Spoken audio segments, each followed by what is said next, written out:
નમસ્કાર વિદ્યાર્થી મિત્રો, હું છું જયેશ પરમાર અને આપનું હાર્દિક સ્વાગત કરું છું એસએન વિદ્યાલયના આ લર્નિંગ પ્રોગ્રામમાં. વિદ્યાર્થી મિત્રો, ચેપ્ટર નંબર 10 કોષ ચક્ર અને કોષ વિભાજન, આ ચેપ્ટરમાં 50% જેટલો પોર્શન આપણે કમ્પ્લીટ કરી ચૂક્યા છીએ. એટલે કે સમવિભાજન એક આખો પોઈન્ટ પોર્શન કમ્પ્લીટ થઈ ચૂક્યો છે, જેની અંદર વિભાજનમાં G1, S, G2 અને M તબક્કો. હવે અહીંયા M વિભાજન કહેવાય છે તો M ટેન્સ ફોર, M શેના માટે ઉપયોગમાં લેવાય છે? બે એના અર્થ છે, એક છે માઇટોસિસ અને બીજું છે મિયોસિસ. મિયોસિસનો મતલબ થાય છે અર્ધીકરણ અને માઇટોસિસનો મતલબ થાય છે સમભાજન. બરાબર, તો આપણે સમભાજન છે એ અવસ્થા જોઈ લીધી છે કે જેની અંદર M તબક્કો છે, એની અંદર ખાસ કરીને વિભાજન અવસ્થામાં વિભાજન થાય કોષનું. બરાબર, તેમાં પૂર્વાવસ્થા, ભાજનાવસ્થા, ભાજનોત્તરાવસ્થા અને અંત્યાવસ્થા, 4 અવસ્થામાં એ વહેંચાય છે. બરાબર, હવે જોઈએ અર્ધીકરણ. તો સમવિભાજન અને અર્ધીકરણ વચ્ચે ભેદ શું છે? આવું કંઈક મેં તમને છેલ્લે એવું કીધું હતું કે જ્યારે અર્ધીકરણ શીખશું તો હારે હારે એની કમ્પેરિઝન કરતા જશું તો આપણને વધુ ખ્યાલ આવશે. બરાબર, તો સાથે સાથે સમવિભાજન છે એની પણ ચર્ચા કરતા જશું. શરૂ કરી આજનું સેશન. અર્ધીકરણ જે છે એથી ટોપિક છે આગળ ધપાવીએ છીએ.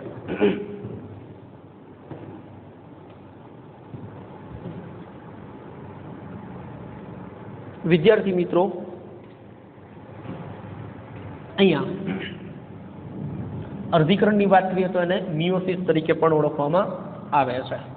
હવે શું કહે છે કે લિંગી પ્રજનન દ્વારા સંતતિના નિર્માણમાં બે જન્યુઓનું સંયોજન થાય છે. હવે આ બે જન્યુઓ એટલે શું? લિંગી પ્રજનન એટલે શું? ધોરણ 10 ની અંદર લિંગી અને અલિંગી પ્રજનન વિશે થોડી ઘણી માહિતી તમે મેળવી ચૂક્યા હશો, છતાં પણ જે છે એની માહિતી આપણે આપી દઉં છું. એક જ સજીવ હોય અને એક જ સજીવ દ્વારા એની સંતતિ જો નિર્માણ થઈ શકતી હોય તો એને અલિંગી પ્રજનન કહેવાય. આપણા શરીરની અંદર દરેક વાત કરીએ દરેક સજીવ માટેની તો પણ ચાલે, પણ આપણું એક્ઝામ્પલ આપું છું. તો વિદ્યાર્થી મિત્રો, આપણા શરીરની અંદર જોવા મળતા જે કોષ છે એના બે પ્રકાર, દૈહિક કોષ અને લૈંગિક કોષ અથવા લિંગી કોષ. હવે એ લિંગી કોષ છે ને જનન કોષ તરીકે આપણે બિરદાવી શકીએ છીએ, એટલે સામાન્યતઃ જનન કોષ કહીએ છીએ. દૈહિક કોષ અને જનન કોષમાં ફેર શું છે? તો દૈહિક કોષ જે છે એ શરીર જે છે એના નિર્માણ માટે જવાબદાર છે, શરીરની વૃદ્ધિ માટે જવાબદાર છે, શરીરમાં થતા સમારકામ માટે જવાબદાર છે, જે અગાઉના સેશનમાં આપણે સમભાજન છે એના મહત્વમાં જોયું હતું કે દૈહિક કોષ જે છે સમવિભાજન દ્વારા વૃદ્ધિ પામે છે અને સમારકામ છે એની પ્રક્રિયામાં ભાગ લે છે. તો આ જનન કોષ શું? જનન કોષ જે છે મિત્રો એ આપણા શરીરમાં આવેલા જનન પિંડો દ્વારા નિર્માણ પામે છે. હવે જનન પિંડ જે છે એ નરની અંદર શુક્રપિંડ છે અને માદાની અંદર અંડપિંડ છે, જેની માહિતી ધોરણ 10 ની અંદર પણ ભણી ચૂક્યા છો. હવે આ અંડપિંડ અને શુક્રપિંડ શું કરે છે? તો જનનપિંડ દ્વારા જનન કોષોનું નિર્માણ થાય. હવે એક વસ્તુ સમજવા જેવી છે કે સમવિભાજન છે, સમવિભાજન ભણી ચૂક્યા તો આ અર્ધીકરણ શા માટે? અર્ધીકરણની જરૂરિયાત શું? તો અહીંયા જરાક ધ્યાન આપો કે વિદ્યાર્થી મિત્રો, સમવિભાજન છે એ શરીરના સમારકામ માટે જરૂરી છે, શરીરની વૃદ્ધિ માટે જરૂરી છે, જે દૈહિક કોષો અનુભવે છે. પણ આપણામાં જોવા મળતા આ દૈહિક કોષો છે એ 2n પ્રકારના હોય. હવે 2n પ્રકારના જે કોષ જે છે આપણા, એમાં જનીન દ્રવ્યનો જે જથ્થો જોવા મળે છે એ 23 જોડ રંગસૂત્ર છે. 23 જોડ રંગસૂત્ર, એનો મતલબ 46 રંગસૂત્ર હોય. બરાબર, તો આ 23 જોડ રંગસૂત્ર એક દેહની અંદર જોવા મળે. એક દેહની અંદર એટલે કે નરમાં પણ આવેલા તમામ દૈહિક કોષો જે છે એ 23 જોડ રંગસૂત્ર ધરાવતા હોય અને માદાની અંદર જોવા મળતા જે રંગસૂત્ર જે છે કોષો જે છે દૈહિક કોષો એ પણ 2n જે છે એ પ્રમાણે 23 જોડ રંગસૂત્ર ધરાવે। હવે મિત્રો પ્રશ્ન ક્યાં આવે છે કે જો આ 23 જોડ રંગસૂત્ર નરની અંદરથી અને 23 જોડ રંગસૂત્ર માદામાંથી 2n ના સ્વરૂપમાં નર જનન કોષ બનાવે અને માદા જે છે એમાંથી માદા જનન કોષ બનાવે તો 23 જોડ નર જનન કોષમાં હોય અને 23 જોડ માદા જનન કોષમાં હોય અને આ બંને જનન કોષ એકને એક સાથે જોડાય અહીં જે કીધું કે જે શું થાય જન્યુઓના સંયોજનથી તો આ બે જન્યુ કયા નર જન્યુ અને માદા જન્યુ એટલે કે નર જનન કોષ અને માદા જનન કોષ તો 23 જોડ રંગસૂત્રો જે છે એ નર જનન કોષ અને 23 જોડ માદા જનન કોષ અને બે જોડાય અને ફલન થાય સંતતિનો કોષ બને યુગ્મનજ તો 23 દુને 46 થઈ ગયા 23 દુને કેટલા થઈ ગયા 46 જોડ થઈ ગઈ। હવે એક વસ્તુ સમજો કે 46 જોડ ધરાવતું જે યુગ્મનજ જે છે 46 જોડ ધરાવતું યુગ્મનજ જે છે એ હવે વળી પાછું દેહનું નિર્માણ કરે એટલે કે એ વિકાસ ચાલુ રાખે તો વળી પાછું જે છે એમાં સમવિભાજન ચાલુ થઈ જાય તો એ બધા જ કોષ શરીરના બને કેવા હશે તો કે 46 જોડ ધરાવતા હશે। હવે આમ એક પેઢી 23 જોડની હતી એની નવી પેઢી જે બની છે બાળ એના જે કહી શકાય સંતતિ બરોબર એ 46 જોડની થઈ। હજી આ જ વસ્તુ રિપીટેશન થાય તો 46 જોડના નર જનન કોષ બને અને 46 જોડ જે છે એ રંગસૂત્ર ધરાવતા માદા જનન કોષ બને। આ નર જનન કોષ ને માદા જનન કોષ બંને 46 જોડના ભેગા થઈને યુગ્મનજ બનાવે સંતતિ માટેનો પહેલો કોષ તો કેવો થઈ જશે તો 46 દુ 92 જોડ રંગસૂત્ર ધરાવતો થઈ જશે। તો આમાં એવું થશે કે એક પેઢીથી બીજી પેઢી એની સંતતિમાં આ જે રંગસૂત્ર છે જેની જોડ છે એ ડબલની ડબલ થતી જશે કેમ કે નર અને માદા જનન કોષ ભેગા થાય તો જથ્થો ડબલ થવાનો જનીન દ્રવ્યનો। તો આમાં શું થાય મિત્રો તો આવનાર પેઢીમાં એવું બને કે કોષ જે નિર્યાખે નથી દેખાતો એના કોષ કેન્દ્રમાં આ જનીન દ્રવ્ય છે એનો જથ્થો ડબલ ને ડબલ થતો રહે તો કોષ કેન્દ્ર ફાટી જશે કોષ અસ્તિત્વમાં જ ના રહે ને કેમ કે એનું કારણ છે કોષ કેન્દ્રનું કદ વધી જાય તો કોષ રસ અને કોષ કેન્દ્રનું પ્રમાણ જે છે એ જળવાતું નથી। તો અહીંયા મિત્રો એક વસ્તુ સમજવા જેવી છે કે સમવિભાજનમાં માત્ર S તબક્કામાં જનીન દ્રવ્ય ડબલ થાય છે તો એ કોષના કોષ કેન્દ્રમાં આ ડબલ થયેલ જનીન દ્રવ્ય સચવાતું નથી એટલા માટે એ કોષ કેન્દ્ર વિભાજિત થઈ જાય છે અને કોષને પણ વિભાજન પામવું પડે છે કારણ કે એમાં કોષ રસ અને કોષ કેન્દ્રનું જે પ્રમાણ જે છે એ જાળવવા માટે વિભાજન જરૂરી છે। તો માત્ર ને માત્ર જે જનીન દ્રવ્ય જે વારસાગત મળેલું છે એ ડબલ થતાં પણ જો કોષ વિભાજન અનુભવતો હોય તો હવે ડબલનું ડબલ આવનાર પેઢી માટે તો એ તો નુકસાનકારક છે। માનવ વસાહતનું અસ્તિત્વ જ ના રહે માનવ નહીં પણ કોઈ પણ પ્રાણીઓ છે કે પછી કોઈ પણ સજીવ છે એનું અસ્તિત્વ જોખમાઈ જશે। તો આવું ન થાય એટલા માટે શું પદ્ધતિ છે એનું નિવારણ શું હોઈ શકે માત્ર ને માત્ર એનું નિવારણ છે આ અર્ધીકરણ। એનો મતલબ સમજો તમે હું જે કહેવા માંગુ છું એમાં જરાક ધ્યાનથી સમજો ના ખબર પડે તો વિડીયો છે એને પોઝ કરીને પાછું રિપીટ કરીને પણ સાંભળજો। અગત્યની વાત કહી રહ્યો છું કે આ માહિતી જે છે તરત જ મગજમાં નહીં ઉતરે થોડુંક અઘરું લાગશે કેમ કે આપણે જે ઓનલાઈન માધ્યમ જે છે જે ડિજિટલ માધ્યમથી ભણી રહ્યા છીએ બરાબર ક્લાસમાં હોય તો ક્લાસમાં જે છે એનું રિપીટેશન થઈને ક્લાસમાં જે છે તમે પ્રશ્ન પૂછી શકો તરત જ સોલ્યુશન મળી જાય પણ અહીંયા થોડીક મર્યાદા આવી શકે એમ છે। છતાં પણ હું મારો બનતો પ્રયત્ન કરું છું કે જે કંઈ કન્ટેન્ટ ભણાવી રહ્યો છું એને સાઈડ પર મૂકીને પણ આ વસ્તુ સમજાવી રહ્યો છું કે જેથી કરીને તમને સમજાય તો આગળમાં ટોપિકમાં વાંધો ન આવે। તો અહીંયા મિત્રો શું થઈ રહ્યું છે જરાક સમજજો કે સમભાજન અને અર્ધીકરણ આ બે પ્રક્રિયા શું છે। સમભાજન ભણી ગયા છીએ અર્ધીકરણ શું છે તો લિંગી પ્રજનન દ્વારા સંતતિના નિર્માણમાં બે જન્યુઓનું સંયોજન થાય છે બે જન્યુઓ જોડાય છે પણ જો આ જે જન્યુ જોડાય છે એટલે જનનકોષ જોડાય છે એ નરમાંથી નર જનનકોષ અને માદામાંથી માદા જનનકોષ એટલે કે પિતાનો એક જનનકોષ આવે નર જનનકોષ અને માતામાંથી માદા જનનકોષ આવે આ બંને જોડાય તો યુગ્મનજ બને અને આપણું નિર્માણ થાય સંતતિ બને છે બરાબર। તો અહીંયા એ વસ્તુ સમજવા જેવી છે કે પિતાના શરીરમાં જે બધા જ કોષમાં 23 જોડ રંગસૂત્ર છે માતાના કોષ આખા શરીરના બધા જ કોષ જે છે શરીરના બરોબર એમાં 23 જોડ રંગસૂત્ર છે તો સંતતિમાં પણ 23 જોડ રંગસૂત્ર જ રહેવા જોઈએ। પણ હવે પ્રશ્ન આ છે તો શું આ જનનકોષનું નિર્માણ માત્ર સમવિભાજનથી થશે તો સંતતિમાં 23 જોડ રંગસૂત્ર શક્ય બને ના, ડબલ થઈ જશે. કેમ કે સમવિભાજન કોને કહેવાય? માતૃકોષમાં જે જનીન છે, જનીન દ્રવ્યનો જથ્થો છે એટલો જ સંતતિમાં આવે. તો જનનકોષ ગમે એટલા બને તો જનનકોષમાં જે માતૃકોષમાં 2n પ્રકારે 23 જોડ છે તો એ સંતતિ કોષમાં પણ કેટલા આવે? 23 જોડ જ રહેવાના ને બાળકોષમાં.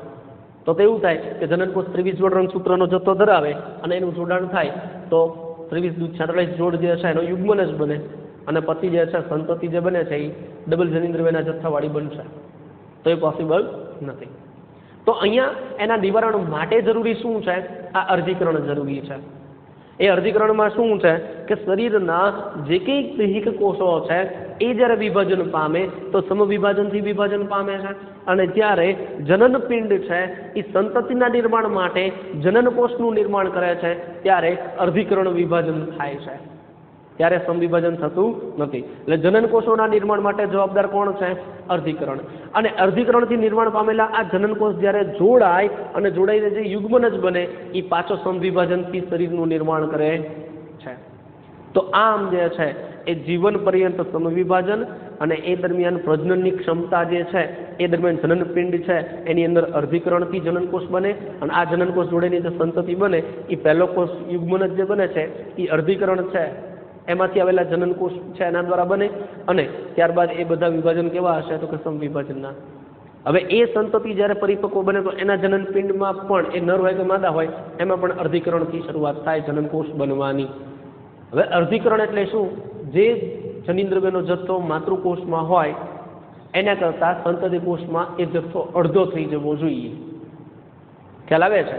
એટલે કે આખો પિતાનો જે દેહ છે ને એ દેહના દૈહિક શરીરના જે કોષો છે એ 23 જોડ રંગસૂત્ર ધરાવે છે, પણ જ્યારે જનનપિંડમાં રહેલા કોષો અર્ધીકરણ અનુભવે તો 23 જોડ છે બાળ સંતતિ કોષ બને એ અડધા અડધા એટલે 23 જોડ હોય એટલે 46 રંગસૂત્ર છે તો એ કોષમાં 23 જશે. એટલે એનો મતલબ 23 જોડ નહીં, 23 રંગસૂત્ર એક બાળકોષમાં હોય જેને શું કહેવાય? જનનકોષ. હવે નર જનનકોષ 23 રંગસૂત્ર ધરાવે, માદા જનનકોષ 23 રંગસૂત્ર ધરાવે અને આ બંને જોડાય તો 23 રંગસૂત્ર ભેગા થઈને શું બનાવે? 23 જોડ રંગસૂત્ર બનાવે એટલે પાછા થઈ જશે 46 જે માતા પિતામાં હતા એવા જ છે. તો પ્રોબ્લેમ સોલ્વ થઈ ગયો. તો એના માટેની પ્રક્રિયા એટલે અર્ધીકરણ જે આપણે હાલ અભ્યાસમાં લઈ રહ્યા છીએ. તો શું કીધું છે કે લિંગી પ્રજનન કરતા સજીવ દ્વારા સંતતિના નિર્માણમાં 2 જનનકોષ અથવા જન્યુઓ સંયોજન થાય છે. દરેકમાં સંપૂર્ણતઃ એકકીય રંગસૂત્રોનું જૂથ હોય છે. આ એકકીય એટલે શું? તો દૈહિક કોષમાં સામાન્યતઃ 2n પ્રકારે દ્વિકીય રંગસૂત્ર હોય પણ જ્યારે જનનકોષનું નિર્માણ થાય તો એમાં n પ્રકારે જનીન દ્રવ્ય જોવા મળે છે. એને શું કહેવાય? એકકીય તરીકે ઓળખવામાં આવે છે. વિશિષ્ટ દ્વિકીય કોષમાંથી આ વિશિષ્ટ દ્વિકીય કોષ એટલે કયા? જનનપિંડમાં આવેલા જનન માતૃકોષ. વિશિષ્ટ દ્વિકીય કોષ કીધું છે, સામાન્ય દૈહિક દ્વિકીય કોષ નહીં, એમાં તો સમવિભાજન જ થાય, પણ જનનપિંડમાં આવેલા જનન અધિચ્છદીય અથવા તો જનન માતૃકોષ જે છે એને શું કહેવાય? વિશિષ્ટ દ્વિકીય કોષ કહેવાય. તો આ વિશિષ્ટ દ્વિકીય કોષમાંથી જન્યુઓનું નિર્માણ થાય છે અને કેવા હશે? n પ્રકારના હશે એટલે કે એકકીય. હવે એકકીય કેવી રીતે છે એ તો આપણે અર્ધીકરણની પ્રક્રિયામાં સમજવાના છીએ.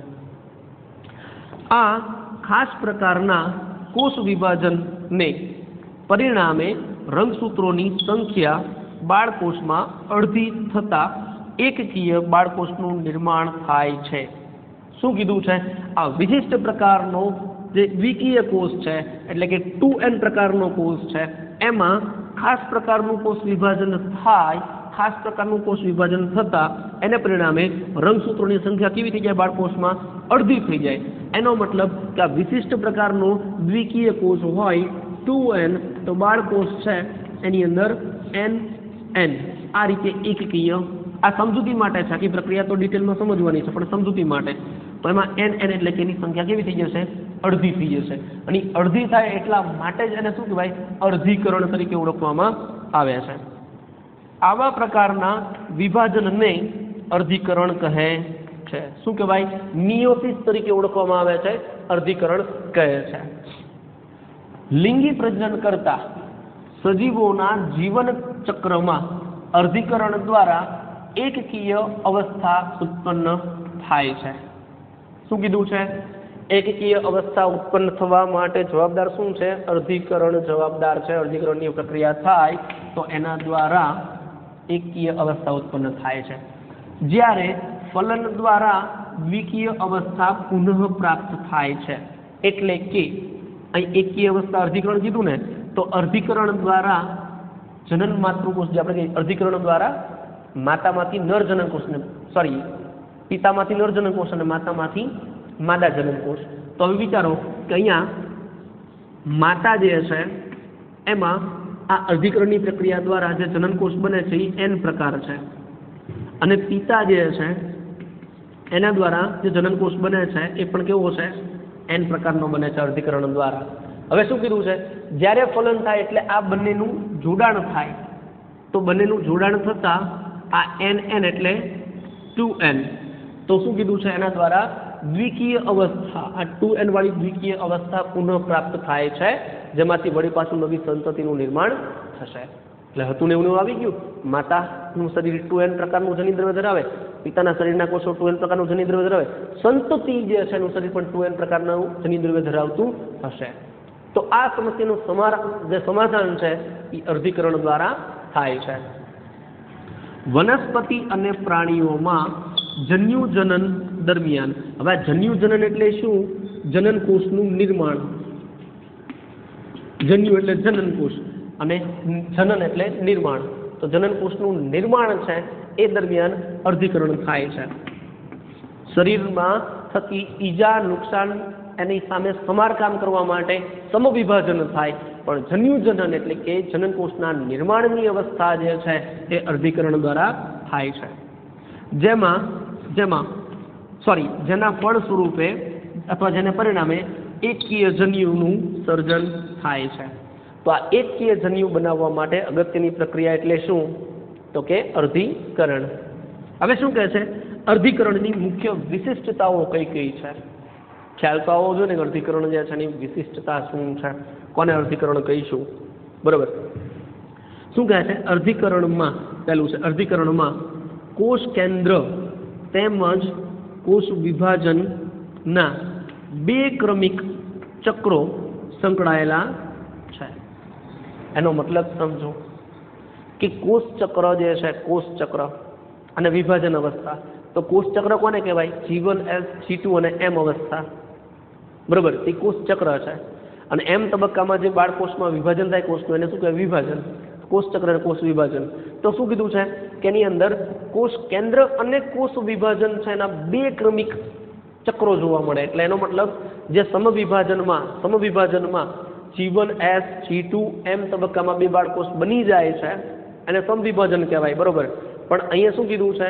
G1, S, G2, M તબક્કામાં 2 કોષ બને, એ બંને કોષ હજી વિભાજન પૂર્ણ નથી થયું.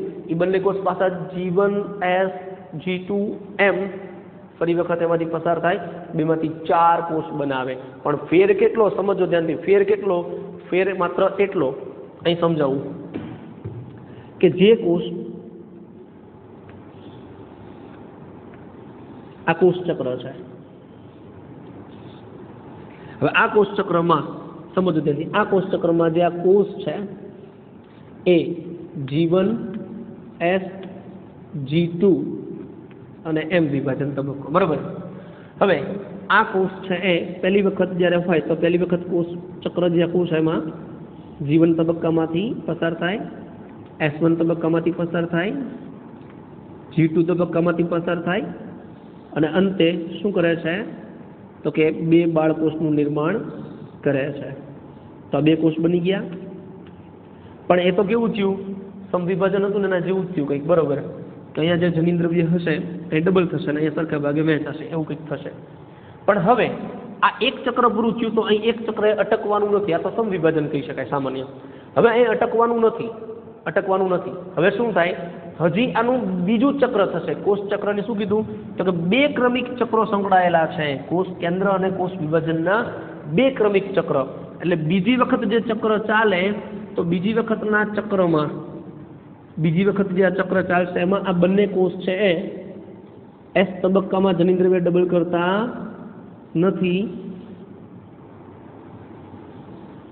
સીધા જ જે છે વિભાજન તબક્કામાં પહોંચે અને ત્યાં જે છે બબ્બે બાળકોષ બનાવે આ તબક્કો પૂર્ણ થતા. તો 1 2 3 4 કોષ બન્યા, સમજો 4 કોષનું નિર્માણ થયું.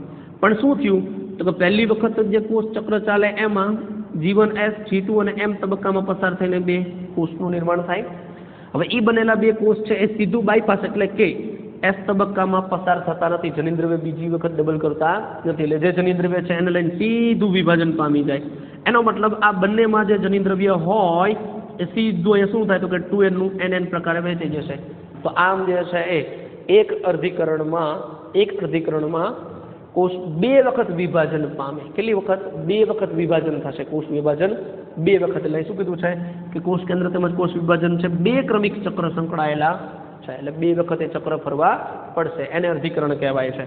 હવે શું કહે છે એમાં, જેમ કે અર્ધીકરણ 1 એટલે આ પહેલું ચક્ર ચાલે એને અર્ધીકરણ 1 કહેવાય અને આ બીજું ચક્ર ચાલે એને શું કહેવાય? અર્ધીકરણ 2.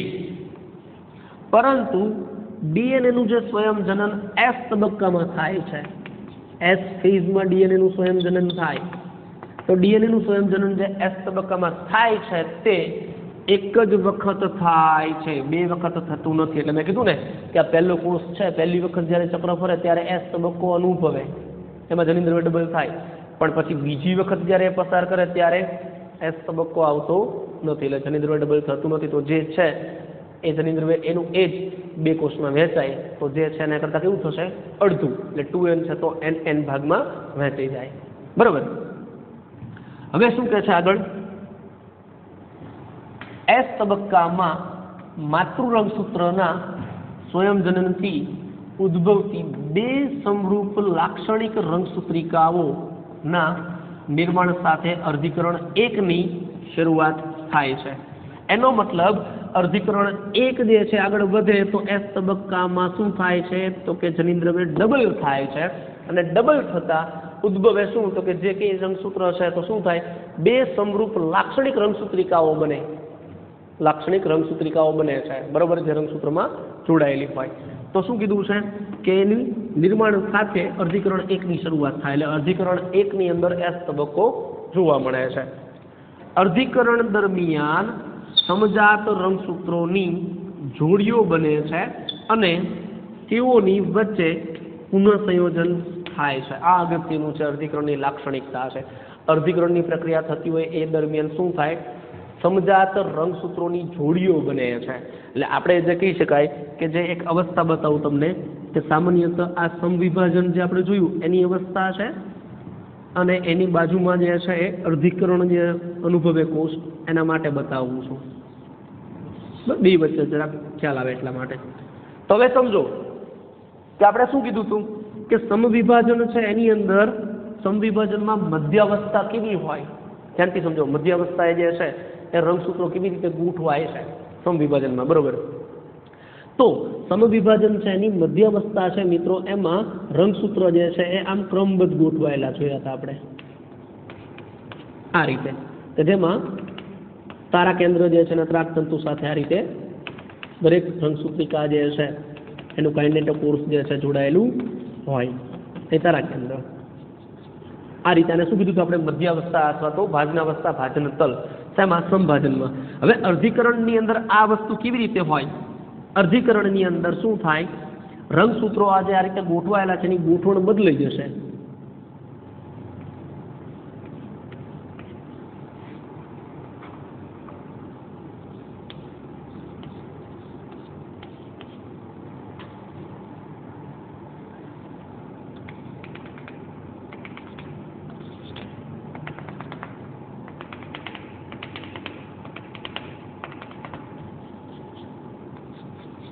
ખ્યાલ આવે છે? તો અહીં શું થયું? અહીંયા એકલા રંગસૂત્ર લાઈનબદ્ધ ગોઠવાતા હતા, પણ અહીંયા જોડીઓ બને છે. અને કેવા? સમજાત રંગસૂત્રની જોડીઓ બને. સમજાત એટલે સમાન હોય ને એવા રંગસૂત્ર છે શું થાય એની જોડ બને. તો અહીં જોડમાં ગોઠવાય કે અર્ધીકરણ તબક્કો છે અને જોડમાં ન ગોઠવાય તો એ સમવિભાજન છે. આ બે વચ્ચેનો એક સામાન્ય તફાવત છે.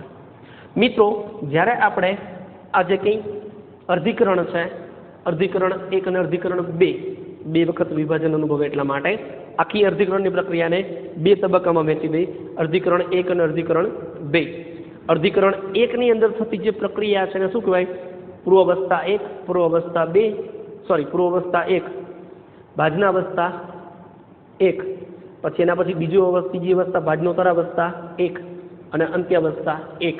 જ્યારે આ તરફ અર્ધીકરણ બીજું હોય એમાં શું કહેવાય?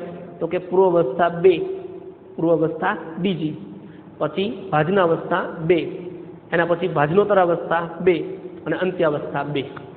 એનો મતલબ કે પૂર્વાવસ્થા, મધ્યાવસ્થા, ભાજનોત્તરાવસ્થા અને અંત્યાવસ્થા એક વખત, એ જ પાછું વિભાજન બીજી વખત કોષ અનુભવે તો એ બધું 2 એ રીતે બોલાશે. તો 1 અને 2. તો આમ જે છે એ અર્ધીકરણમાં પૂર્વાવસ્થા 2 વખત આવે, અર્ધીકરણમાં ભાજનોત્તરાવસ્થા 2 વાર આવે, ભાજનાવસ્થા 2 વાર આવે, અંત્યાવસ્થા પણ 2 વખત આવશે. અર્ધીકરણ 1માં પણ આવશે, અર્ધીકરણ 2માં પણ આવશે, કેમ કે વિભાજન 2 વખત થઈ રહ્યું છે. બરાબર. તો મિત્રો જ્યારે પણ હવે આ સેશનમાં અહીં સુધી રાખીએ છીએ, બરાબર, કે જેથી કરીને તમે આખો લેક્ચર જોયો છે તો આની જે કંઈ અર્ધીકરણની માહિતી જે છે એની વિશિષ્ટતાઓ જે છે, બરાબર, એ વ્યવસ્થિત રીતે થોડુંક સમજો અને એનો પ્રયત્ન કરો જેટલું સમજાય એટલું. બાકી એક પોઈન્ટ વાઇઝ જે છે એના અવસ્થા જે છે આપણે જોઈએ તો એમાં સમજવાના તો છીએ. બરાબર. તો આજના સેશનમાં અહીં સુધી રાખીએ છીએ. મળીએ નેક્સ્ટ સેશનમાં અર્ધીકરણ છે એની અલગ અલગ અવસ્થાઓ છે એની ચર્ચા સાથે. ત્યાં સુધી આવજો.